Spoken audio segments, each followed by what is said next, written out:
6 അവസരങ്ങൾ ഉണ്ടായിട്ടും 6 കാര്യങ്ങളും ചെയ്യാത്ത രാഹുൽ ഗാന്ധി മാസങ്ങൾക്ക് ശേഷം ഈ കാര്യങ്ങൾ ഉന്നയിക്കുമ്പോൾ ഈ ഉന്നയിക്കുന്ന കാര്യത്തിന്റെ അടിസ്ഥാനം എന്താണ്? അഡ്വക്കേറ്റ് ജയസൂര്യൻ, രാഹുൽ ഗാന്ധി ഇന്ത്യയിലെ 543 ലോക്സഭാ മണ്ഡലങ്ങളിൽ ഒരു മണ്ഡലത്തെ പ്രാതിനിധ്യ സ്വഭാവത്തോടു കൂടി എടുത്ത് അതിലെ നിയമസഭാ മണ്ഡലങ്ങളിൽ ഒന്ന് മഹാദേവപുര എടുത്ത് അവിടെ വോട്ടർ പട്ടികയിൽ ഉണ്ടായിട്ടുള്ള അപാകമാണ് ചൂണ്ടിക്കാണിച്ചത്. രാഹുൽ ഗാന്ധി പറഞ്ഞത് മഹാദേവപുര നിയമസഭാ സെഗ്മെന്റിൽ മാത്രം 1,250,000 വ്യാജ വോട്ടുകളുണ്ട്.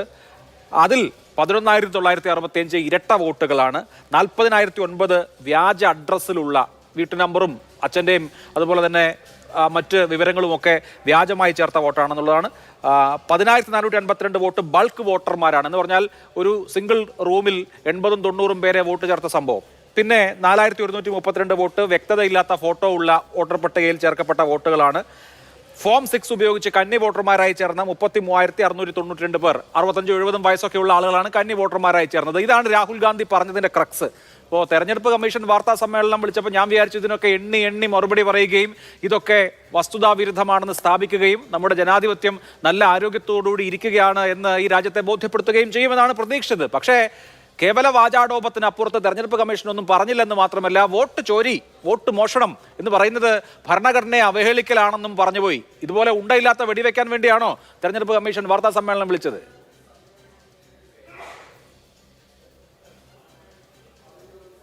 രാഹുൽ ഗാന്ധി എന്താണോ ചോദിച്ചത് അതിന് തക്ക മറുപടിയാണ് തെരഞ്ഞെടുപ്പ് കമ്മീഷൻ കൊടുത്തത് എന്നാണ് എൻ്റെ അഭിപ്രായം. അതിന് കാരണവുമുണ്ട്. അതായത് ഇന്ത്യൻ നാഷണൽ കോൺഗ്രസ് എന്ന് പറയുന്ന ഉത്തരവാദപ്പെട്ട ഒരു രാഷ്ട്രീയ പാർട്ടിയുടെ നേതാവാണല്ലോ പ്രതിപക്ഷ നേതാവ് കൂടിയായിട്ടുള്ള രാഹുൽ ഗാന്ധി. അപ്പോൾ അദ്ദേഹത്തെ സംബന്ധിച്ചിടത്തോളം തെരഞ്ഞെടുപ്പ് പ്രക്രിയ എത്രയോ കാലമായി നടത്തിക്കൊണ്ടിരിക്കുന്ന ഒരു പാർട്ടിയുടെ നേതാവ് കൂടിയാണ്.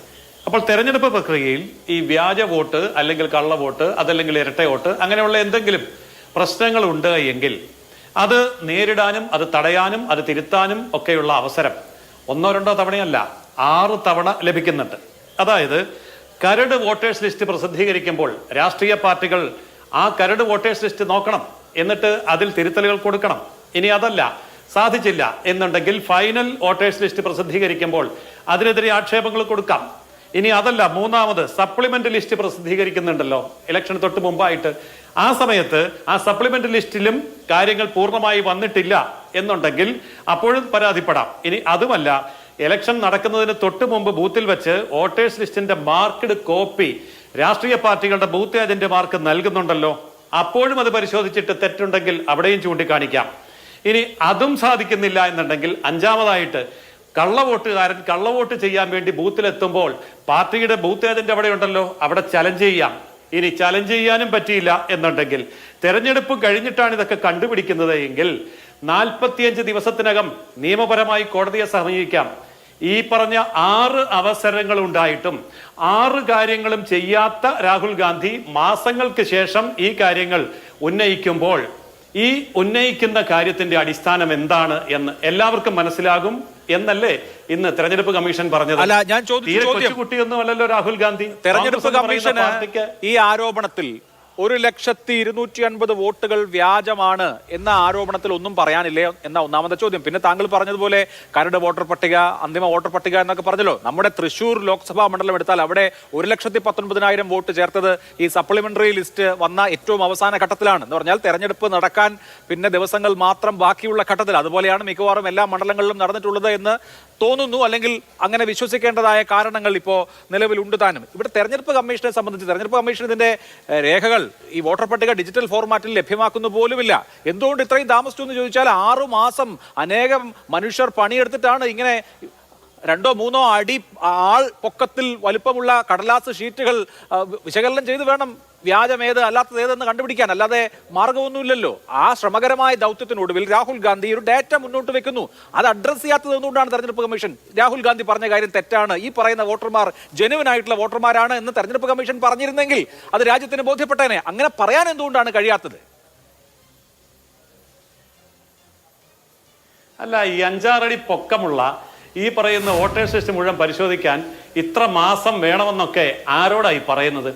ഈ രാജ്യത്തെ യഥാർത്ഥത്തിൽ തെരഞ്ഞെടുപ്പ് നടക്കാത്ത ഒരു രാജ്യമല്ല ഈ രാഷ്ട്രീയ പാർട്ടി, തെരഞ്ഞെടുപ്പിൽ പങ്കെടുക്കാത്ത പാർട്ടിയുമല്ല. ഈ പറയുന്ന വോട്ടേഴ്സ് ലിസ്റ്റ് മുഴുവൻ ഒരു വ്യക്തി കുത്തിയിരുന്ന് പഠിക്കേണ്ട വല്ല കാര്യമുണ്ടോ? എല്ലാ ബൂത്തിലും ബൂത്ത് ഏജന്റുമാരുണ്ടല്ലോ. ആ ബൂത്ത് ഏജന്റുമാരാണല്ലോ ഇത് പരിശോധിക്കുന്നത്. അല്ലാതെ ഇത്രയും 5, 6, 8 അടി പൊക്കമുള്ള ഇത്രയും വലിയ ടൺ കണക്കിനുള്ള വോട്ടേഴ്സ് ലിസ്റ്റ് മുഴുവൻ രാഹുൽ ഗാന്ധി എന്ന് പറയുന്ന ഒരു വ്യക്തി, അല്ലെങ്കിൽ അദ്ദേഹം ഇരുത്തുന്ന കുറെ വ്യക്തികൾ കുത്തിയിരുന്ന് പഠിക്കേണ്ട കാര്യമല്ലല്ലോ. ലക്ഷക്കണക്കിന് 20 ലക്ഷം പോളിംഗ് ഏജന്റുമാരുണ്ട് കോൺഗ്രസ് പാർട്ടിക്ക്. ഇപ്പൊ ബീഹാറിലാണെങ്കിൽ അവിടെയുമുണ്ട്, കേരളത്തിലാണെങ്കിൽ ഇവിടെയുമുണ്ട്.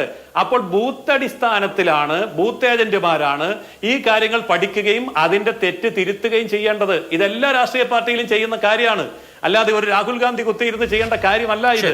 അപ്പോൾ ഇതൊക്കെ വെറും നാടകമാണ്. അല്ലെങ്കിൽ ഈ പറഞ്ഞ നാടകം, ഞാൻ ഒന്ന് കാര്യം കൂടെ പറയാം, ഇത്തരം നാടകങ്ങൾ ഇതിനു മുമ്പ് ഉണ്ടായിട്ടുണ്ട്.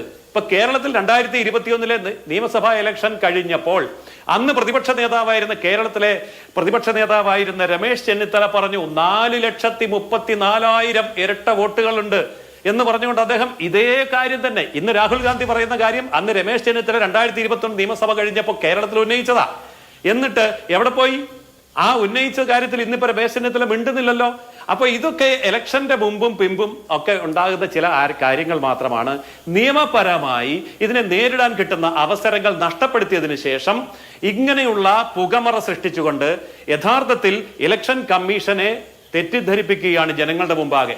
ഇലക്ഷൻ കമ്മീഷൻ എന്ന് പറയുന്നത് ആരാ? സാധാരണ ജനങ്ങൾക്ക് അറിയില്ല. അപ്പോൾ തന്നെ ഞാൻ ഒരു ഒറ്റ പോയിന്റോടെ പറയട്ടെ. ഇലക്ഷൻ കമ്മീഷൻ എന്ന് പറയുന്നത് 3 പേര് ഡൽഹിയിലുണ്ട്, ഒരാൾ സംസ്ഥാനത്തുമുണ്ട്. അത് കഴിഞ്ഞാൽ കേരളത്തിലെ ഇലക്ഷൻ കമ്മീഷന്റെ പണിയെടുക്കുന്ന 1.5 കോടിയോളം പേര് ഉദ്യോഗസ്ഥന്മാരാണ്, സർക്കാർ ഉദ്യോഗസ്ഥന്മാർ. 1.5 കോടിയോളം ഉദ്യോഗസ്ഥന്മാർ. ഈ ഉദ്യോഗസ്ഥന്മാർ മുഴുവൻ ഇടതുപക്ഷത്തിന്റെ, LDFന്റെയും UDFന്റെയും എന്ന് പറയുമ്പോൾ അഖിലേന്ത്യാ തലത്തിൽ കോൺഗ്രസിന്റെയും അവരുടെ ഘടകകക്ഷികളുടെയും ഒക്കെ ട്രേഡ് യൂണിയനിൽ പണിയെടുക്കുന്ന സർക്കാർ ഉദ്യോഗസ്ഥന്മാരാ. എന്നാൽ അവരിത് കണ്ടുപിടിക്കണ്ടേ? എന്നിട്ട് അവരിത് പുറത്തുവിടണ്ടേ? ആരും പറയുന്നില്ലല്ലോ. അപ്പോൾ യഥാർത്ഥത്തിൽ തോറ്റു കഴിയുമ്പോൾ പറയുന്ന ചില ന്യായങ്ങളല്ലാതെ അതിനപ്പുറം ഒന്നുമില്ല എന്ന് ഇന്ന് തെരഞ്ഞെടുപ്പ് കമ്മീഷനും പറഞ്ഞു കഴിഞ്ഞു.